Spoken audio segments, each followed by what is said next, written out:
Hi and good morning to Breakfast with Phil. Today I have a very special guest, but before I introduce him, I'd like to show you coffee lots. Now, coffee lots above us is an aeroplane because there is a very special theme to coffee lots. They have a very limited breakfast, so I've ordered a croissant, but I have a special guest, Mr. Pandu. Hi, Mr. Pandu, how are you? Hi, fine. Good. Okay, please tell me what you do.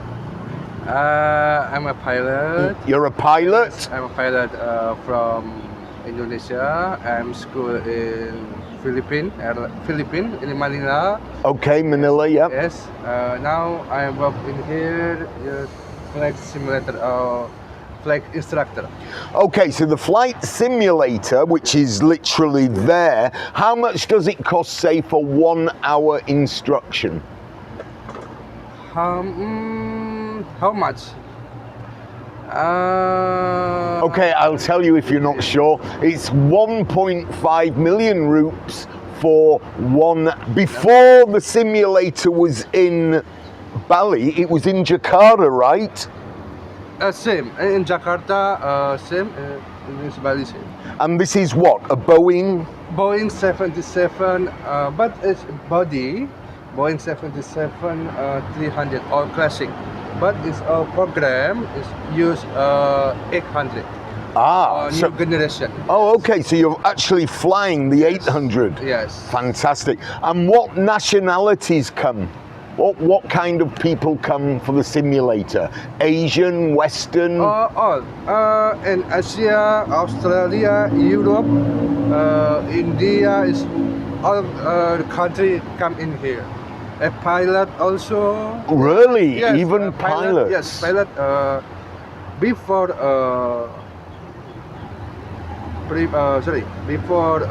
apply to airlines, study in here with me. I understand. Yes. All right, cool. Well, I think you've got a customer coming, so all the best and thank you very much. Thank you very much. So, today on Breakfast with Phil, we're going to discuss the difference between how the UK and Europe deal with foreigners compared to Southeast Asia and specifically Indonesia. And what do I mean by foreigners? I mean expats, I mean students, I mean retirees, all people who are foreign. Let's have a look at the differences. And the first one we will look at is religion. Now, if as a foreigner you come to Indonesia and you desecrate in any shape or form a mosque, a temple, or a church, you will be deported. No ifs, no buts. Bali has had a spate of problems with expats, tourists going into temples and misbehaving, either through poor dressing, kissing and cuddling. There are certain taboos you must be aware of. You will be deported. How about assault? You hit somebody. Well, assault is taken very seriously. If you were to hit an Indonesian or a Southeast Asian, for certain the police will be involved. For certain, you will pay the person who you hit a substantial amount of money. And guess what? You will be deported. What about if you join a demonstration? Well, guess what? You will be deported. Simple. You are not allowed to put your views into a demo on countries such as Indonesia. It is not allowed. What about rape and murder? You will be sentenced, and when you finish your many years, you will be deported. What about drugs? Ooh, a big no-no.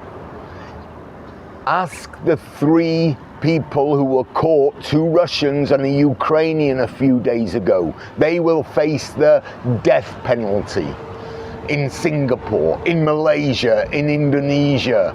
If you do drugs, you want to smoke a joint, you are taking your life in your hands. It is prohibited, it is dealt with very sternly. And if you live, when finished, guess what? You will be deported. But here's the rub. I was privileged enough to become an Indonesian citizen 7 years ago. However, I must abide by the laws. If I rape, murder, if I desecrate temples, if I do drugs, I will lose my citizenship. And what about I go on telly, or my daughter goes on telly and starts stating negative things about Indonesia? Well, that's not good. Indonesia is my host country. I should respect Indonesia. I'm not here to change Indonesia. But in the UK, I hear many foreigners saying bad things on television. My gosh, do that in Singapore, Malaysia, or Indonesia, guess what? You will be deported, and rightly so. Finally, what happens if there's confrontation between groups, such as what happened in Leicester last year between the Pakistanis and the Indians? The whole group will be asked to leave. I promise you that. And guess what? They don't misbehave here, or Singapore, or Malaysia. Same with Russians, Ukrainians. They might be fighting a war, but as I stated earlier, 3 of them, and 1 was a Ukrainian, were caught dealing drugs. They were friends. There's no animosity here. So why do it in Europe and the UK? One has to ask. At one time, there was a saying, when in Rome, do as the Romans. But unfortunately, the Anglo-Saxons, the Vikings and the Normans have lost their guts.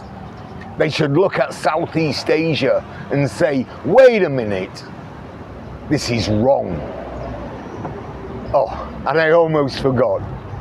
Don't be a sheep. Bah, bah.